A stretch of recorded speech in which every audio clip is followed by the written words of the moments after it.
to those who are listening, to those who will listen. Huh? Learn or study to be quiet. What does that mean? It means that you need to find time to think. You need to find time because if you're quiet, you are thinking.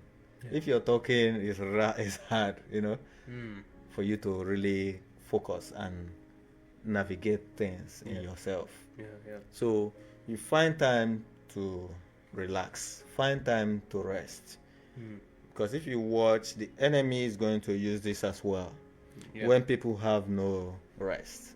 So all the time they are busy going from one place to the other. Yeah. They don't have time to really think about their life. They don't have time to think about their family. Yes. They don't have time to think about their future.